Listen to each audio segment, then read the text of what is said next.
오늘 새벽 예배 마치고 제가 카톡을 하나 받았습니다. 받았는데 내용이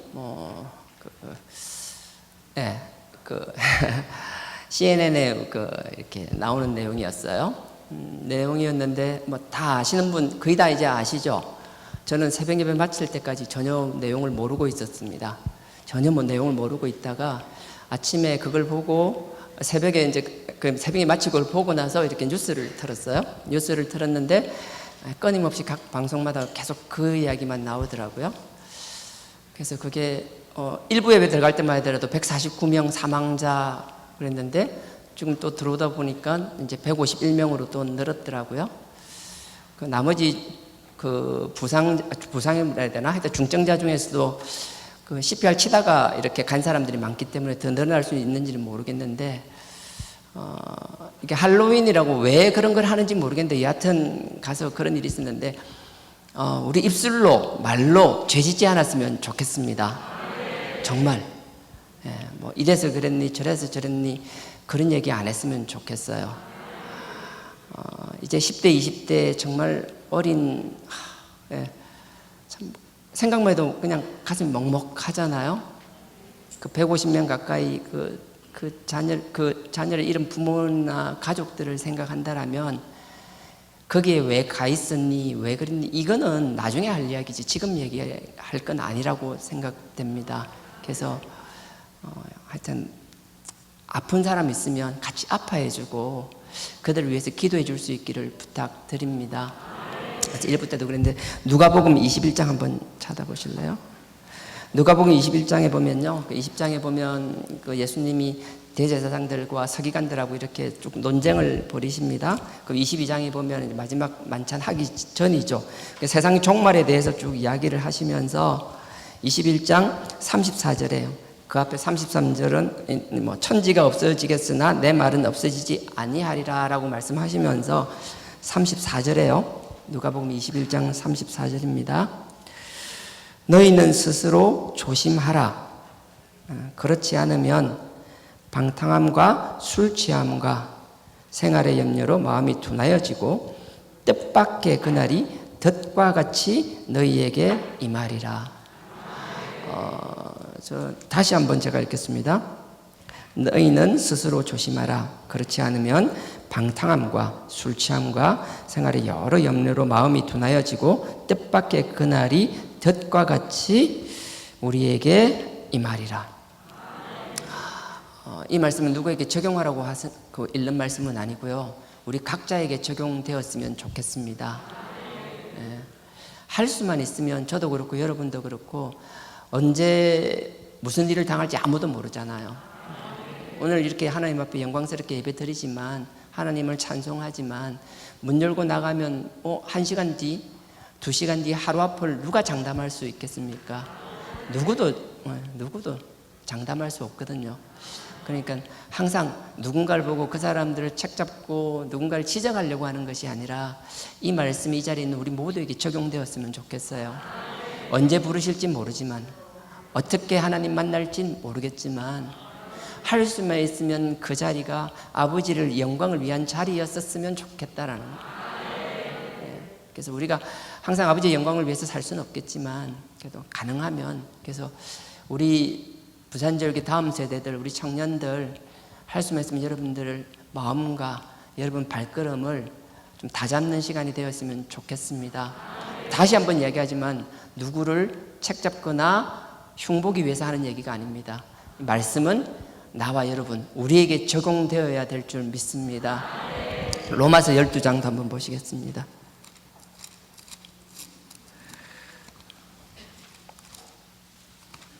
로마서 12장입니다. 15절요. 로마서 12장 15절입니다. 14절로부터 보면 원수에 대한 이야기거든요. 원수에게도 이렇게 하라고 했는데 하물며, 제가 14절부터 읽겠습니다. 너희를 핍박하는 자를 축복하라. 축복하고 저주하지 말라. 우리를 핍박하는 자에게 쫓아 이렇게 하라는 겁니다. 그러면서 15절, 즐거워하는 자들로 함께 즐거워하고 우는 자들로 함께 울라. 지금은 그들을 위하여 기도해주고 함께 슬퍼할 때라고 생각이 듭니다. 그래서 저는 제3자인데도 이렇게 마음이 먹먹한데, 또한 그 새벽에 그 이야기를 듣고 뉴스를 계속 보면서 서울에서 그 일이 있었잖아요. 혹이라도 우리 서울에 또 뭐 우리 성도님들이나 직간접적으로 관계되는 사람이 거기서 혹시 무슨 사고를 당하진 않았는지 되게 걱정이 많이 되었어요.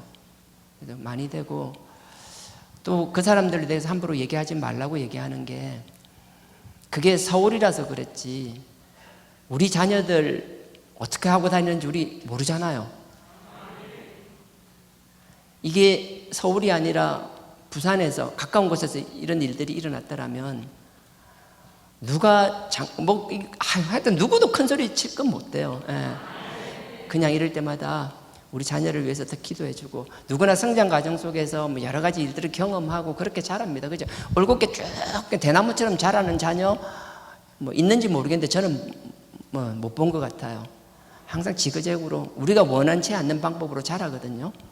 어찌 보면 굽은 것 같지만 그 굽은 길 가운데서도 또 스스로 성장하는 게 성장점이 되기도 하니까, 가능하면 우리 자녀들 잠깐 빗나갈 수 있고 다른 데 관심 가질 수 있고 다른 데 중독이 될 수도 있지만, 그래도 할 수만 있으면 빨리 제자리 찾게 해달라고 자녀를 위해서 기도하시고, 자꾸 입으로 잔소리하는 게 아니라 자꾸 본을 보이는 삶을 살 수 있는 우리 기성세대 되길 주님의 이름으로 간곡히 부탁드립니다.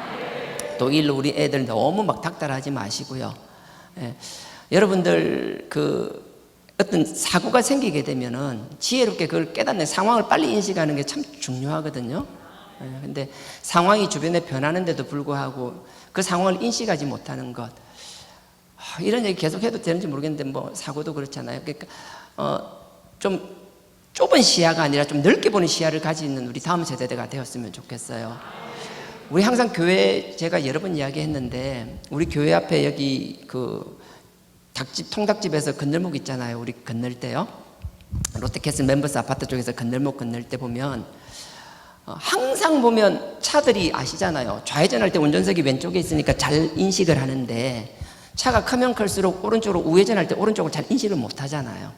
그래서 항상 대형 차들이나 착장차들이 갈 때 보면 꼭 우회전할 때 끼임 사고나 큰 사고들이 많이 생기잖아요. 그래서 우리 교회 그 건널목에 보면 항상 우회전하고 올라가는 길이거든. 대리마포 동문쪽 우회전해서 올라가는데, 꼭 보면 거의 매일 봅니다.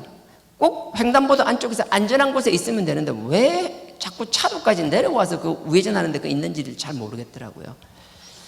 불안하게 있는데, 하여튼 그런 것도 마찬가지라서 누가 가르치면 물론 가르치는 게 중요하겠죠. 그래서 가르쳐야겠지만, 또 지혜로운 사람은 가르치지 않아도 상황을 보고 빨리빨리 인식하는 사람들이 있더라고요. 그래서 우리 자녀들에게 좀 이렇게 지혜를 달라고 기도를 좀 많이 하셨으면 좋겠어요. 말로 가르쳐서가 아니라 본인 스스로가 좀 넓게 볼 수 있고 위험도 인식할 수 있고 그렇게 할 수 있으면 좋겠어요.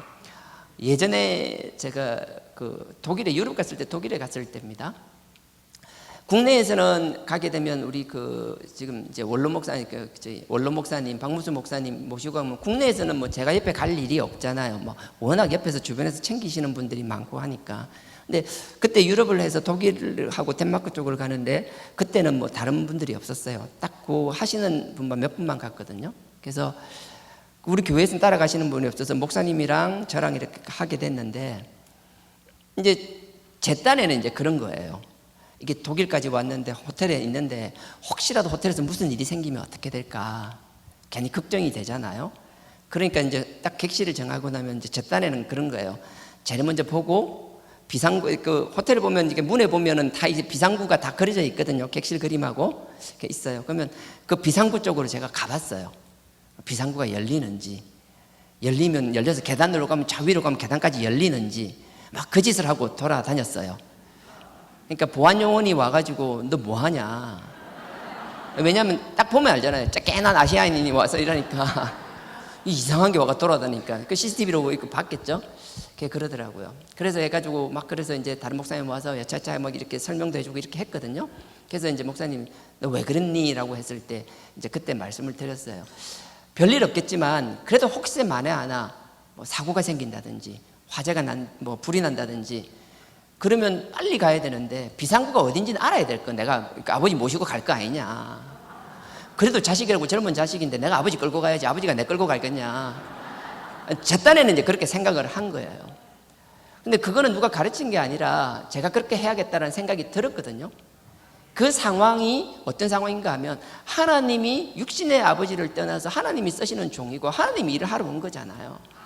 그러면 자식이라는 이름으로 그냥 따라간 거였지만 그걸 떠나서 하나님이 쓰시는 종이 당신의 일을 할 수 있게끔 주변을 살피는 게 내 일이라고 저는 생각을 했거든요.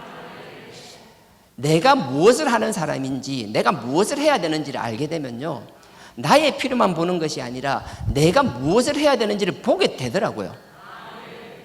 그래서 항상 우리 다음 세대들 자녀를 할 때 자꾸 막 닭달만 하려고 하지 말고요, 우리의 자녀가 무엇을 해야 되는지 좀 큰 그릇을 심어주면 좋겠어요.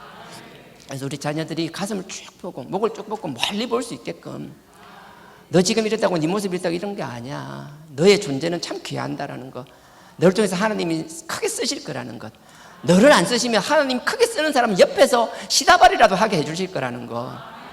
시다발이란 말이 안 좋은 말이죠. 그 좋은 말로 뭐라 해야 돼요? 에? 보조 맞나? 하여튼 시다발이 그 말. 하여튼간에 그렇잖아요. 그래서 좀 하나님이 큰 사역을 위해서 각자가 작지만 그 역할을 충실히 해낼 때 하나님이 우리 신앙 이 사단교육의 공동체를 아름답게 보실 줄 믿습니다. 그래서 좀 넓게 볼 수 있는, 오늘 본문 보면요 다니엘인데 다시 돌아갈게요.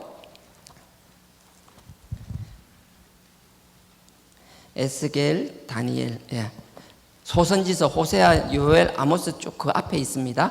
구약 1200 아까 40 몇 페이지였죠? 40페이지 1240페이지입니다. 이 당시 그 다니엘서 5장을 보면요, 사람들이 조금만 이렇게 세계사나 공부 있는 사람들은 항상 물어봐요. 성경 공부를 하면 항상 물어보는 거. 저희 신학교 때도 그랬어요. 항상 물어보고 이의를 제기하고 그러는 게, 항상 보면 1장에 보면 벨사살 왕이라는 말이 나와요. 5장 1절에 보면 벨사살 왕이, 근데 벨사살은 세계사에 나타나는 이름이 아니에요. 그 나보니두스라는 아버지 왕까지로 끝나거든요. 신바벨론은 나보니두스라는 아버지 왕으로 끝나는데 이 벨사살 왕이라고 나오잖아요. 근데 왜 세계사에는 없는데 성경에는 있냐, 막 이런 걸 말도 안 되는 꼬투리를 물어요. 그런데 그냥 간단하게 얘기하면 그 아버지가 마지막 왕인 건 맞아요. 17년간 통치를 했는데 그 아버지 통치 후반기에 가서는 아들에게 대리청정을 맡겼었어요. 그러니까 아버지가 왕이지만, 세계사에 드러나는 건 왕이지만 그 아들이 왕이 아니었지만 왕과 같이 그 제국을 통치하고 있을 때였어요. 그래서 그 아들 벨사사라는 이름이 나오고요. 또 맨 끝절로 가보실래요? 5장 마지막 절 31절입니다. 5장 31절에 보면 이런 말이 나오죠. 그날 밤에 갈대아 왕 벨사살이 죽음을 당하고, 30절이네요. 그 다음에 31절, 메대 사람 다리오가 나라를 얻었는데 때에 다리오는 62세였더라. 바벨론이 망하고 다리오란 왕이 됐는데, 뒤에 여러분 잘 알겠지만 이사야 44장이나 쭉 보면 나오잖아요. 43장 끝절로부터 쭉 나오는 거 있잖아요. 거기 보면 고레스 칙령에 의해서 고레스가 바벨론을 멸망시키고 고레스가 칙령을 내려서 유대인들을 다 돌아가게 했는데 왜 다리오를 하냐는 거예요. 왜 성경은 고레스라는데 왜 다리오는 뭐냐? 뭐 이것도 얘기하면 복잡한데요. 그냥 간단하게 설명하면 이제 그런 거예요. 다리오라는 왕은 고레스 왕의 외삼촌이에요. 고레스는 누군가 하면, 당시 바벨론 제국이 있잖아요. 당시 고대 사회를 생각해 보면 그냥 지금 뭐죠? 그쪽 지도가 연상되는 부분만 생각해 보세요. 지금의 이라크니까, 하여튼 메소포타미아 문명 있잖아요. 티그리스 유프라테스 강 있는 지역이 바벨론이에요. 옛날 아수르가 있던 자리, 바벨론 제국이 크게 형성되어 있었어요. 이미 바벨론 제국은 느부갓네살 왕 때부터 해서 70년간 유지가 되는 거고요. 이때는 마지막, 그 나라가 망하는 마지막 년도, 마지막 날을 설명하는 거예요. 하여튼 바벨론 제국이란 큰 제국이 있어요. 그 밑에는 이집트라는 애국 제국이 있어요. 그리고 그 바벨론 바로 위에는 메데라는 큰 나라가 있었어요. 메데라는 나라가 있고요. 그 왼쪽에 여러분 세계사 지도를 보면 오른쪽일 거예요. 지금의 터키, 이스탄불이 있는 자리, 거기에 리디아라는 큰 나라가 있었어요. 그 당시 네 나라가 당시에 큰 나라들이었어요. 근데 이 바벨론이라는 나라가 그 위에 있는 메데라는 나라에 의해서 망하는 거예요. 그 메데와 바사라는 말은 어렵죠. 하여튼 이렇게 보시면 메데 왕이 있었어요. 이스타 아게스라는 왕이 있었는데 이 왕이 메대 왕이에요. 거의 마지막 왕이라고 보면 돼요. 이 왕이 있었는데 딱 꿈을 꾸는데 자기 아들이 있고 딸이 있거든요. 근데 꿈을 꿨는데 딸이 어떤 거 딸이 생뚱맞게 갑자기 소변을 봤어요. 딸이 소변을 봤는데 꿈에서 뭐 소변이 나오면 그냥 이렇게 소변을 보고 마는데 이 소변이 너무 양이 많은 거예요. 그래서 그 당시 온 세상을 다 뒤덮어 버리는 거예요. 아버지가 불안한 거예요.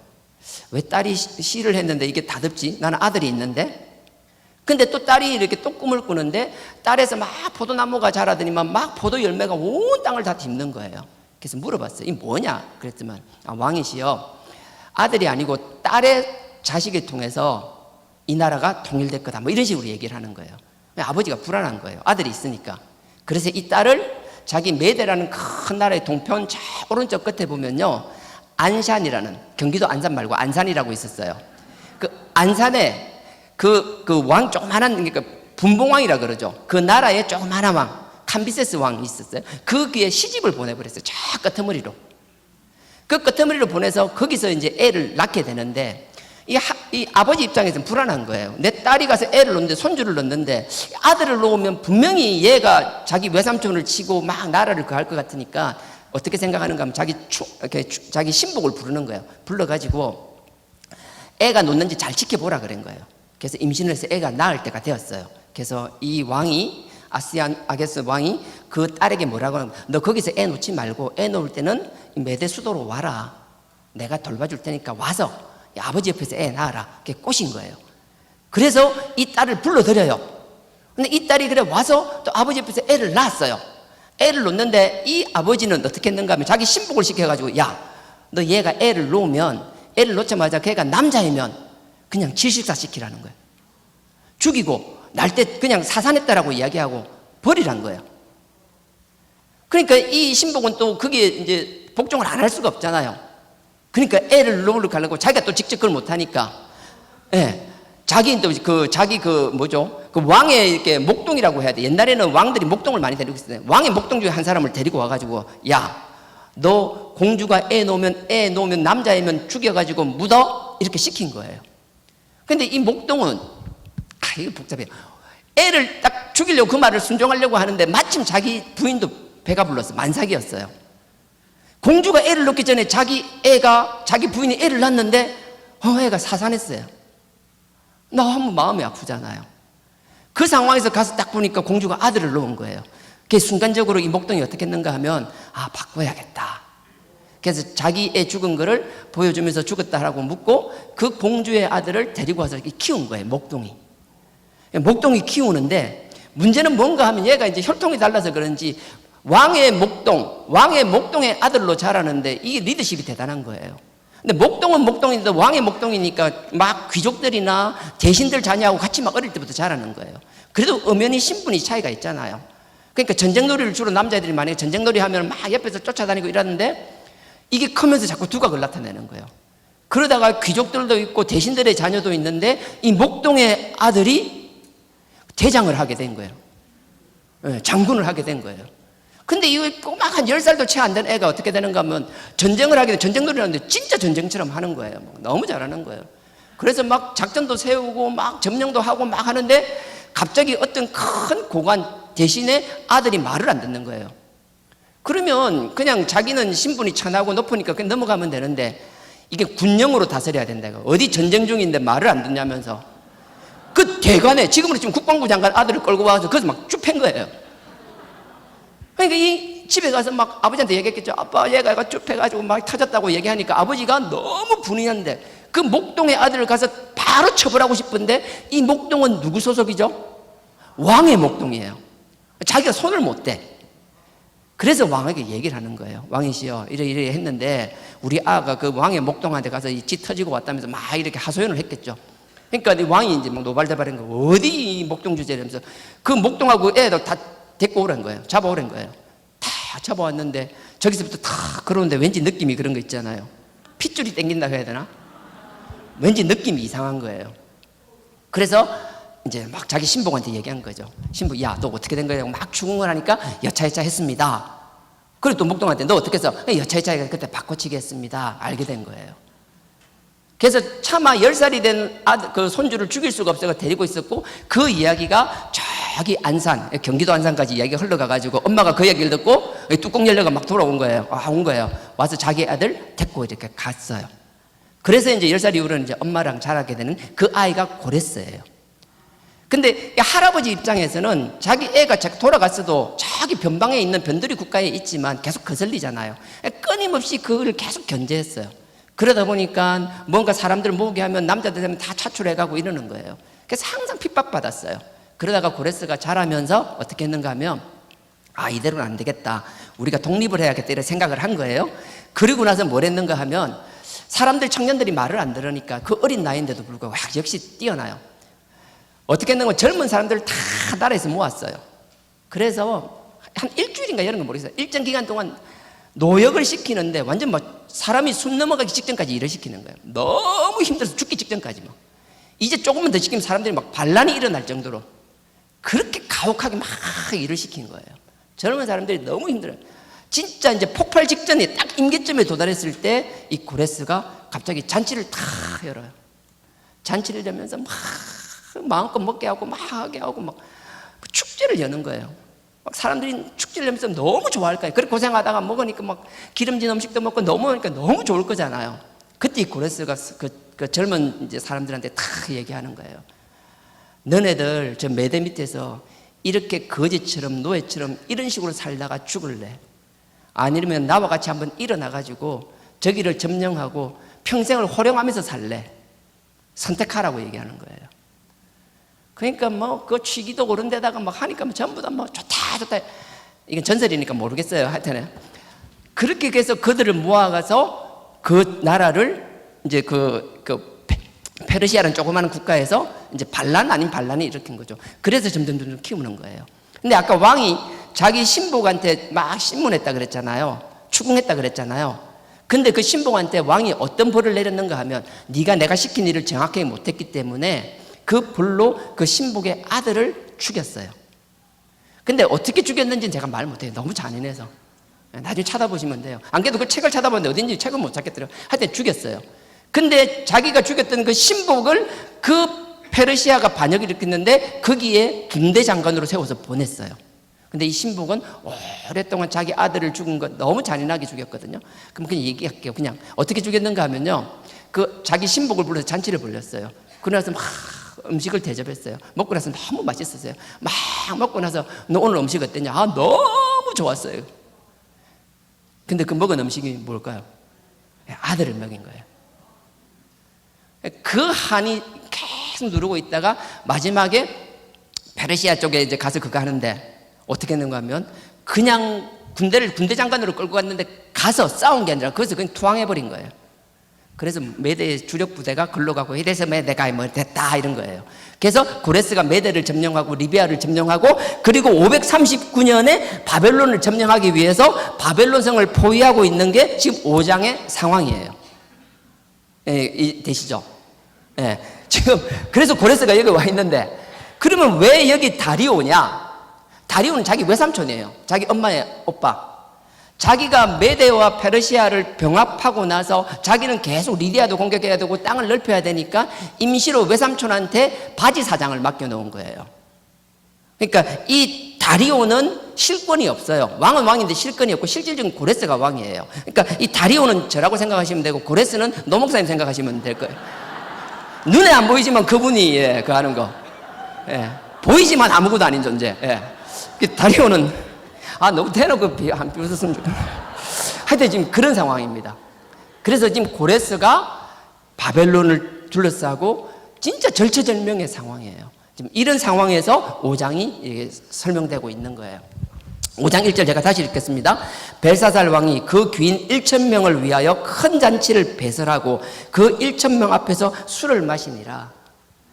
벨사살 왕은 참 답답한 게요, 고레스가 바벨론을 포위하고 이래 절체절명의 순간인데도요, 그 상황을 인식하지 못했어요. 위험을 위험으로 인식하지 못하니까 뭐예요? 지금 술을 마시고 다른 데 중독되고 다른 걸 탐닉하고 있는 거예요.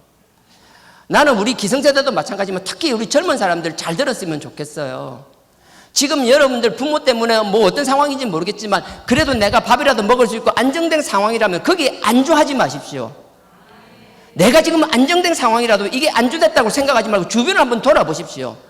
주변의 상황이 어떻게 되는지, 세상이 어떻게 변하는지, 이 변화되는 세상에서 내가 하나님의 자녀로서 어떤 역할을 감당해야 될 건지 한 번쯤은 생각하고 사시면 좋겠어요. 아무 생각 없이 사지 마세요.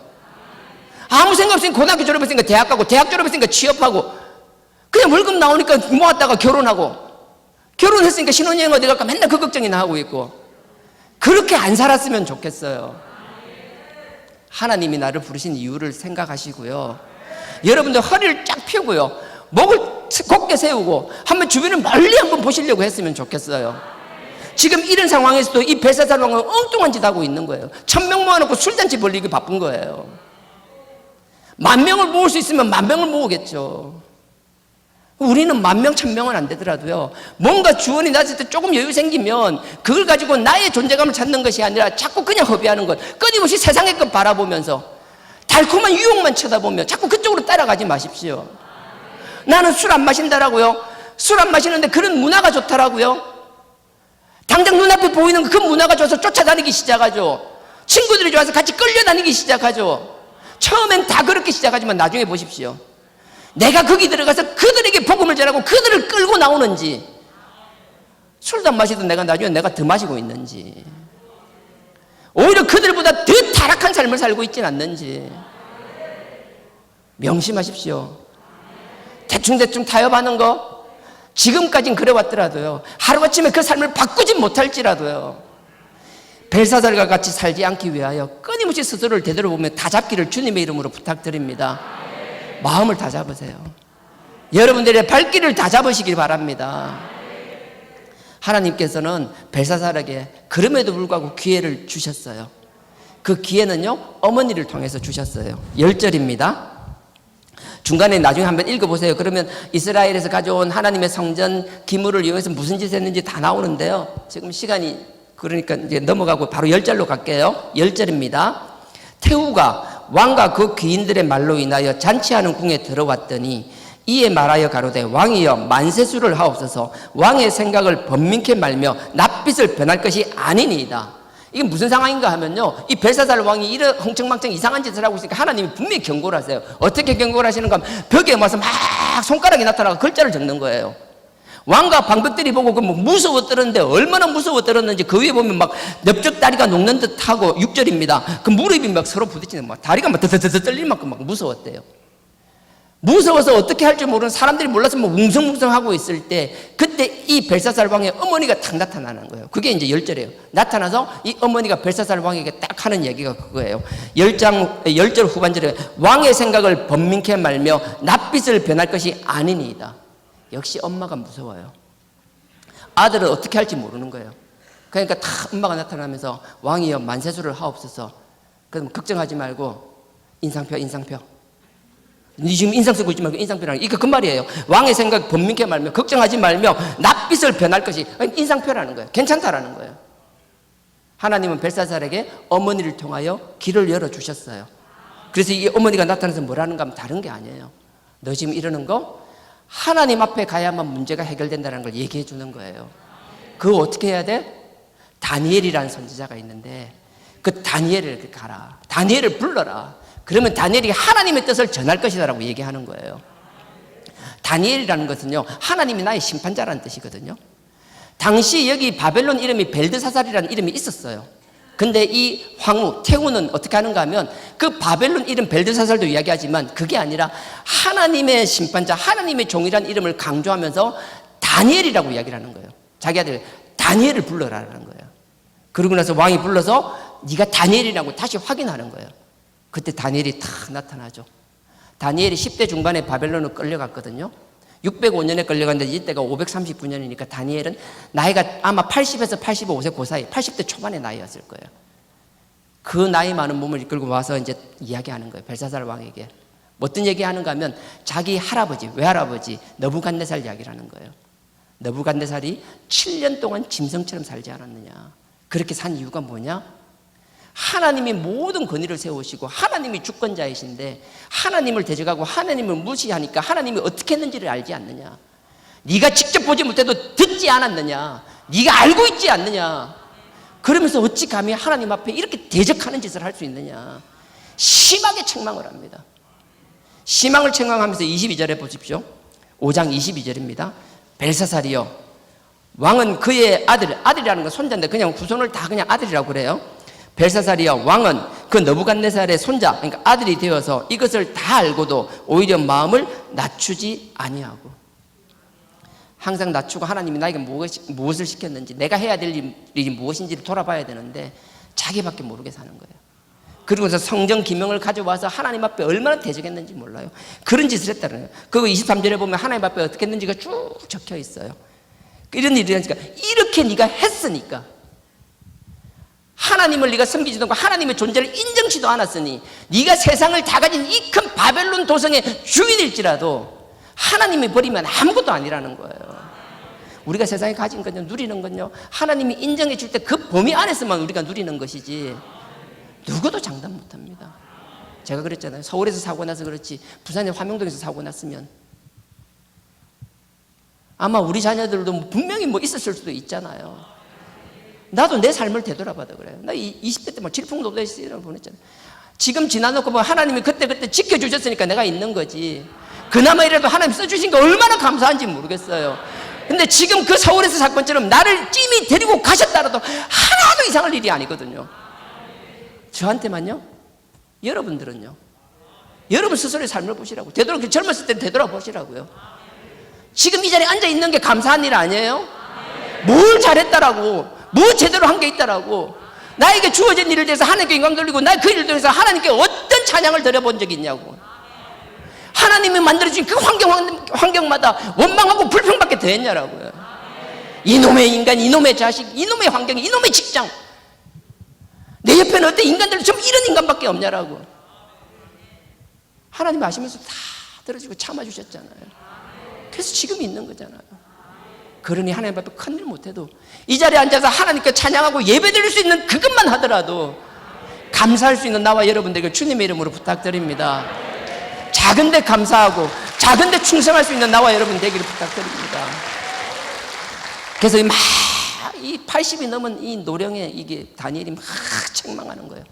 책망하시면서 24절에 이렇게 얘기해요.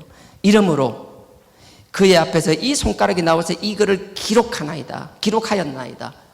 그러면서 그 25절에 글자 내용이 나오죠. 기록한 글자는 이것이니 메네메네 데겔 우바르신. 메네메네는 자꾸 세다라는 거예요. 카운트하다, 세알이다. 데겔은 달아보다라는 거예요. 우바르신 우는 접속사니까 빼고요. 바라신은 나누다 찢다라는 거예요. 네가 이딴 식으로 하니까 22절 23절 네가 이딴 식으로 하니까 하나님이 너의 나라를 찢어버리겠다, 이제 멸망시키겠다라고 아주 음하게 경고하시는 거예요. 왕인데 생각해보세요. 나라가 망하면 왕도 같이 죽는 거죠. 운명 공동체잖아요. 나라가 찢어졌는데 왕이 어떻게 살아남아요? 당연히 죽는 거죠. 이렇게 음하게 막 책망하십니다. 그러니까 이 말을 듣고 나서 29절에요. 이 벨사살 왕이 참 자기 어머니를 통해서 다니엘을 만나잖아요. 우리가 다 나도 그렇고 우리 정말 조심해야 될 게, 하나님은 우리를 사랑하셔서 누굴 통해서라도 하나님의 음성을 들려주십니다. 참 감사하게 음성을 들려주시는데 우리가 정말 잘 빠지는 함정이 뭔가 하면 그 음성을 들려주시면 그걸 나에게 보내주신 자꾸 하나님을 찬양하고 주님을 찬양하는 게 아니라 주간에 자꾸 매개체를 자꾸 이렇게 높이는 성향이 강해요. 정말 강해요. 29절에 이 벨사살을 어떻게 하는가 보십시오. 이에 29절입니다. 벨사살이 명하여 무리로 다니엘에게 자주 옷을 입히고, 자주 옷이 얼마나 귀한 옷인지 알죠? 왕만 입는 옷. 자주 옷을 입히게 하며 금사슬로, 완전히 쇼미더머니 있잖아요. 체인 같은 거 이거. 어른들은 몰라요 뭔 소리인지. 막 이게 쇼미더머니 체인 걸어주고요. 그의 목에 들이우게 하고 그를 위하여 조서를 내려 나라의 셋째 치리자로 삼으니라. 왕이 자기 아버지가 첫째고요, 자기가 둘째, 벨사살 둘째고 그 다음 총리로 삼았다라는 거예요. 근데 이게 함정이에요. 잘 보세요. 이거 오늘 여러분 이걸 잘 이해하셨으면 좋겠어요. 벨사살은 하나님의 음성을 듣고 다니엘의 그 책망을 듣고요, 그 다음으로 나서 책망을 듣고 자기가 깨달았으면 뭘 해야 될 것 같아요? 하나님 앞에 엎드려야죠. 하나님 앞에 회개해야 되죠. 하나님 앞에 납작 엎드려야 되잖아요. 근데 이 미련한 벨사살은 하나님 앞에 엎드리지 않고 뭐 해요? 다니엘을 세워요. 다니엘에게 자주 옷 입히고 막 금목걸이 해주고 셋째 칠이자 총리 삼고 다니엘에게 높이는 거예요. 하나님은 여러분들에게 우리에게 책망하시고 뭔가 깨닫게 하시면 그걸 깨달았으면 우리가 하나님 앞에 엎드리기 바라고 그 십자가 바라고 그 보혈을 의지하고 우리의 죄를 회개하기를 원하시는 것이지 그 복음을 전해준 자를 쳐다보라고 말씀하시는 게 아니라고요. 제가 1부 때도 얘기했는데 제가 서울에 큰 교회들 많이 다녔잖아요. 갔는데 마침 그 교회에서 행사가 있었어요. 그래서 그 목사님 한다고 막 난리도 아니었어요. 뭐 얼마나 행사를 크게 하는지 막 외부에서 와가지고 뭐 행사 꾸미고 난리도 아니었어요. 와, 뭐 안에 그 목사님 등신상도 만들어 놓고 막 사진도 찍고 난리지겠어요. 그리고 나서 내가 본당에 들어가서 얼마나 놀래 자빠진 줄 아세요? 본당에 들어가서 내가 쭉쭉쭉 보잖아요. 봤는데 얘 밑에 보면 먼지가 우리 정말 이런 일이 있어서는 안 돼요. 여러분들에게 복음을 전해주고 여러분들에게 깨닫게 하는 사람이 누구이든 간에 그를 여러분들이 존경하고 높인다라면 그를 높이는 것의 갑절 이상으로 주님을 찬양해야 될 줄 믿습니다. 여러분들이 영적 리더가 있다면 그 사람을 챙기기 위해서 그 사람의 필요를 보기 위해서 그렇게 끊임없이 본다라면 그 이상으로 하나님의 성전을 위하여 아버지를 향하여 눈길을 계속 두고 있어야 된다라는 거예요. 그게 안 된다라면 벨사살과 뭐가 달라요? 하나님은 다니엘을 통해서 책망하셨는데 하나님 앞에 엎드리지 못하고 다니엘을 높이고 있다라면 정말 빠지기 쉬운 함정입니다. 그래서 여러분들 보세요. 누군가 얘기할 때 자꾸 사람 얘기만 하고 있는지, 누군가 사람 얘기를 하고 있다라면 그 사람 얘기하는 그 갑절은 아니더라도 그 이상으로는 주님을 얘기할 수 있어야 돼요. 참 주님의 은혜를 감사하다. 주님이 너무 감사하다. 나 같은 사람 이런 사역자를 통해서 이런 말씀을 보고 이런 복음을 깨닫게 하시는 게 너무 감사하다. 하나님이 이 종을 이렇게 쓰시는 게 너무 감사하다. 계속 주님과 그 종이 같이 나가야 되는데 어느덧 누군가 얘기하는 거 보면요 주님은 없어. 그런 실수를 하지 않기를 주님의 이름으로 부탁드립니다. 누구든지 간에 정말 빠지기 쉬운 함정입니다. 하나님은 자기의 종 다니엘을 통해서 벨사살을 책망하시고 징계하시고 경고하시고 깨닫게 하셨지만 벨사살의 반응은 전혀 다른 거였어요. 그 결과가 30절에 나옵니다. 하나님께서 자기의 종 다니엘을 통해서 다 해줬어요. 근데 만약에 벨사살이 하나님 앞에 다 엎드렸으면, 나단 앞에서 다윗이 그랬듯이 엎드렸다라면, 히스기야가 엎드렸듯이 하나님 앞에 엎드렸더라면, 근데 하나님 앞에 엎드리지 않았어요. 그러니까 30절에 보세요. 바로 그날입니다. 그날 밤에 갈대아 왕 벨사살이 죽임을 당하였고, 하나님께서는 어머니를 통하여 기회를 주셨고요, 다니엘을 통하여 기회를 주셨습니다. 충분히 무슨 말을 했는지 전달도 다 받았습니다. 그리고 나서 그의 행동과 반응은 아버지 앞에 엎드리는 것이 아니라 사람을 높이는 거였어요. 이런 실수를 범하지 않는 나와 여러분들에게 주님의 이름으로 부탁드립니다. 그래서 항상 누가 뭐라 하더라도 우리의 우선순위는 항상 주님, 그분만 바라보는 것, 그 십자가, 그 그리스도의 보혈이 우선시 되는 나와 여러분들에게 주님의 이름으로 부탁드립니다. 네.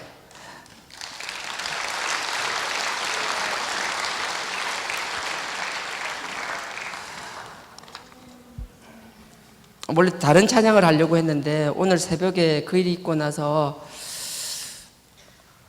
바꿨습니다. 내가 누려왔던 모든 것들이, 내가 지나왔던 모든 시간이, 내가 걸어왔던 모든 순간이 당연한 것 아니라 은혜였어.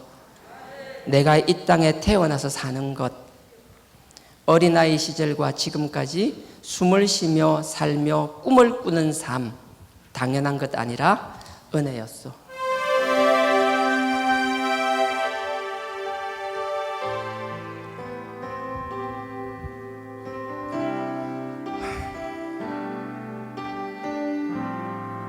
내가 누려왔던 모든 것들이,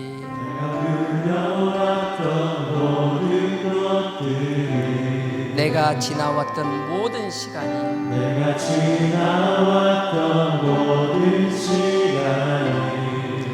내가 걸어왔던 모든 순간 내가 걸어왔던 모든 순간이 당연한 것 아니라 은혜였어.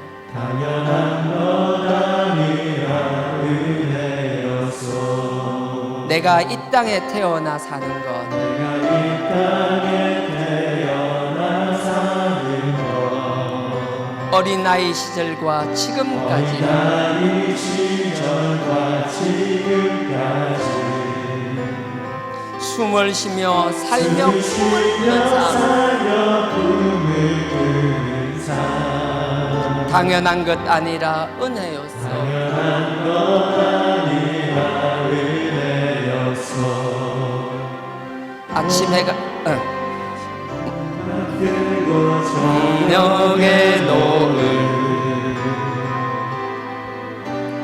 꽃향기와 가을의 열매 변하는 계절의 모든 순간이 변하는 계절의 모든 순간이 당연한 것 아니라 은혜였어. 당연한 것 아니라 은혜 모든 것이 은혜 모든 것이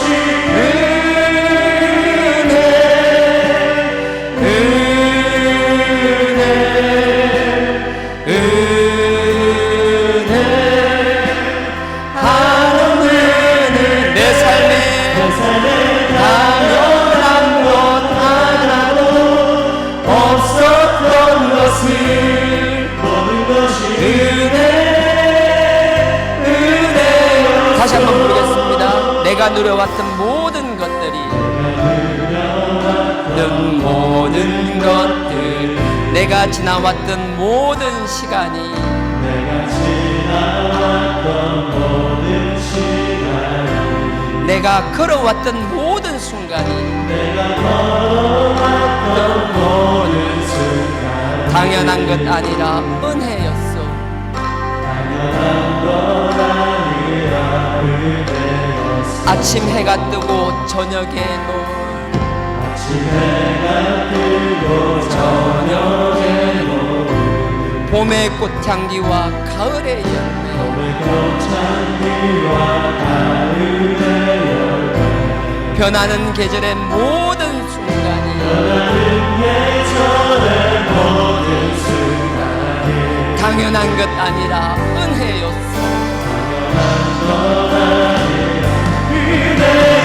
모든 것이 은혜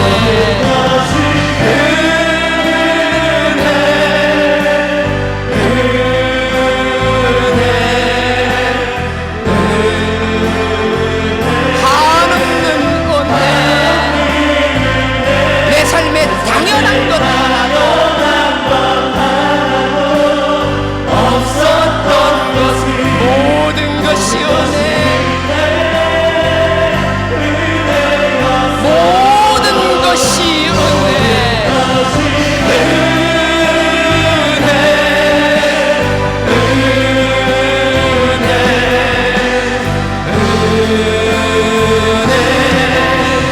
한없는 내 삶에 당연한 것 하나도 없었던 것이 모든 것이 은혜 모든 것이 은혜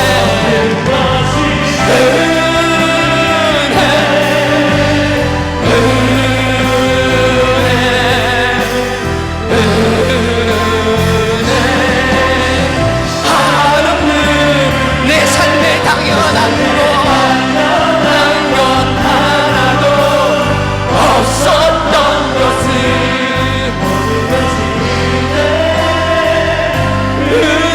은혜였소. 이 시간 우리 다 같이 기도하기 원합니다. 아버지께서 지켜주지 않았다라면 아버지께서 기회를 다시 주시지 않았다라면 이 자리에서 아버지 앞에 나와 찬양하며 예배드릴 자가 누가 있겠습니까? 이 은혜에 감사하는 저희들 되게 하여 달라고 아버지의 주신 말씀을 나에게 적용하며 나에게 경계로 삼지 이 말씀을 가지고 누구에게 상처 주는 자 그런 삶 살지 않게 하여 달라고 자녀를 잃고 힘들어하는 그들을 위하여 기도하는 넉넉함을 허락하여 달라고 그들의 아픔 가운데 함께 서서 그들을 위로하는 자들이 되게 하여 달라고, 우리 부산제일교회 사단계회의 성도님들에게 하늘과 같은 넉넉한 마음을 허락하여 달라고, 어딜 가든지 모든 세상을 품을 수 있는 아버지의 자녀다운 삶을 살게 하여 달라고, 아버지께서 세우신 그 자리에서 사명을 발견하며 허리를 곧게 펴며 목을 곧게 세워서 아버지께서 우리가 무엇을 바라는지 멀리 내다보는 자들 되게 하여 달라고, 이 시간 다 같이 주여 삼창하고 기도드리시겠습니다. 주여, 주여, 주여. 아버지의 소리가 되겠습니다. 아버지, 그 자녀를 잃고 슬퍼하고 아파하는 것, 아버지의 자녀를 잃는다는 것은 자기 생사를 짓는 것과 마찬가지, 아니 그 아픈 고통이라고 하는데, 아버지 그들 가운데서 아버지를 사랑하고 있는 믿음의 자녀들이 있을 때인데, 그들 가운데서 아버지와는 신앙생활을 하는 부모들이 있을 때인데, 아버지 이 사건들을 통해 실족지 않게 하여 주옵소서. 아버지께서 그들의 마음을 붙잡아 주옵소서. 이 사건을 통하여 아버지를 떠나지 않는 자가 나오지 않도록 아버지께서 친히 위로하시고 함께하여 주옵소서. 그들의 갈등을 위로하시고 손을 잡아주시고, 아버지 힘든 가운데서 다시고 그들이 일어나게 하옵소서. 아버지 말 그들과 그들을 위로할 수 있겠나이까? 세상의 가운데 말로 그들을 위로할 수 있겠나이까? 아버지 하나님 그들을 위로하시고 세워주옵소서. 아버지 이 삶 가운데서 이 아픔 가운데서 이것 또한 아버지의 뜻이었다라고 말할 수밖에 없는 이 장가와 현실 가운데서도 아버지 그들로 말로 상처를 주지 않게 하옵소서. 우리 입술로 그들에게 상처를 주지 않게 하여 주옵소서. 아버지 품을 주게 하옵소서. 그들의 아픔을 이해하는 저희들이 하게 없소서. 아버지 그들이 올 때 함께 울어줄 수 있는 저희들 되게 하여 주옵소서. 아버지를 주시는 마음으로 세상을 품을 수 있는 우리 부산제일교회 되게 하옵소서. 아버지 우리 사단계가는 우리 성도님들이 하늘과 같은 넓은 마음을 허락하여 주옵소서. 지금 있는 자리에서 끝없이 원망하는 것이 아니라 그 자리에서 주민을 잡기며 살펴보며 아버지 그 가운데서 아버지의 일과를 감당할 수 있도록 아버지 그들에게 지혜를 허락하여 주옵소서. 아버지 그들에게 세상을 보는 눈을 허락하여 주시옵소서. 세상의 거물 같은 데 빠지지 않게 하옵소서. 아버지 그들에게 주옵소서. 아버지 바랍기를 우리 다음 세대는 아버지 우리의 자녀들 아버지 말씀하면서 성장하게 하시고 세상을 바라보며 그 세상의 유혹에 빠지지 않게 하옵소서. 아버지 그 세상의 달콤함을 바라보며 아버지 잠시 거기에 빠질 수 있다면 중독되지 않게 하옵소서. 아버지 그들에게 중독되지 않게 지켜보아요 주옵소서. 아버지 그들이 돌아오게 기도할 수 있는 죄를 내게 하옵소서. 아버지 가뜩이나 어떻게는 빠졌던 게래 아버지 그들이 돌아왔을 때 아버지 당자가 돌아온 같이 기쁨으로 맞을 수 있는 저희들 되게 하옵소서. 아버지 그들의 잘못을 잡을 그 맞지 않는 저희들 되게 하옵소서. 아버지 앞에 돌아온 것만도 감사할 수 있는 저희들 되게 하옵소서. 아버지 더 이상 그들의 방해를 묻지 않는 저희들 되게 하옵소서. 아버지 우리 남자들 책임져 주시옵소서. 아버지 이들을 지켜 주옵소서. 아버지께서 누가 마음 잡아주시지 않는다면 누가 그들의 마음을 잡아줄 수 있겠나이까? 아버지를 쓰면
아버지 하나님, 저희의 다음 세대들 우리 자녀들 지켜보아여 주시옵소서. 아버지께서 아니면 누가 그들의 마음을 잡을 수 있겠나이까? 아버지께서 손을 뻗지 않는 데는 누가 그들을 보호하고 지키겠나이까? 아버지, 그들의 인도자 되어주시고 보호자 되어주시옵소서. 주어진 환경 속에서 원망하는 것이 아니라 끊임없이 살피며 아버지의 역할을 잘 감당하는 저희들 되게 하여 주시옵소서. 예수님 이름으로 기도드렸습니다. 아멘.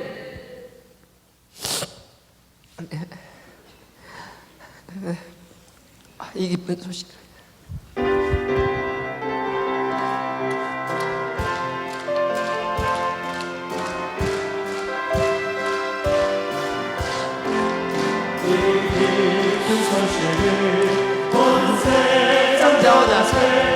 큰 환난 고통을 당한 자인데 주님의 선포를 다 전한 소식을 성령을 오셨네 성령을 오셨네 성령을 오셨네 예수의 보내신 성령이 오셨네 이 기쁜 소식을 온 세상 전하세 성령을 오셨네 만원을 하면서 저 사람 같은 자만 구원하시고 잠잘 주시네 승리의 노래가 온 성의 능력이 성령을 오셨네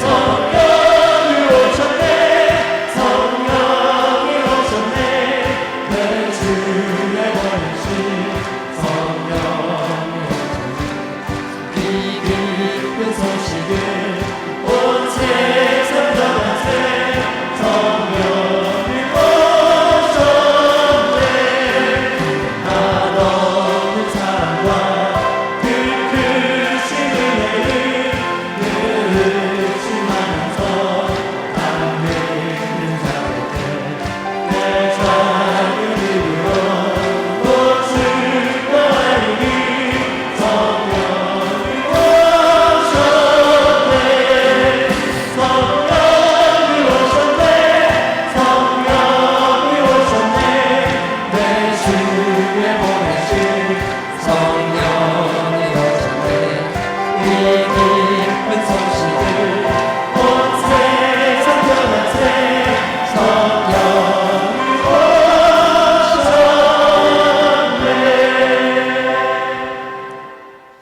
지금은 우리 주 예수 그리스도의 은혜와 하나님 아버지의 무한하신 사랑과 성령님의 감동과 교통 깨닫게 하심이 자녀를 잃고 힘들어하는 그 부모 가족들을 함께 하시며 또한 아버지의 말씀에 순종하며 자기의 삶의 자리에서 아버지께 영광 돌리는 삶 살기를 원하는 우리 모든 성도님들, 그 우리 다음 세대들의 머리 위에 지금으로부터 영원토록 함께 하시기를 축원하옵나이다.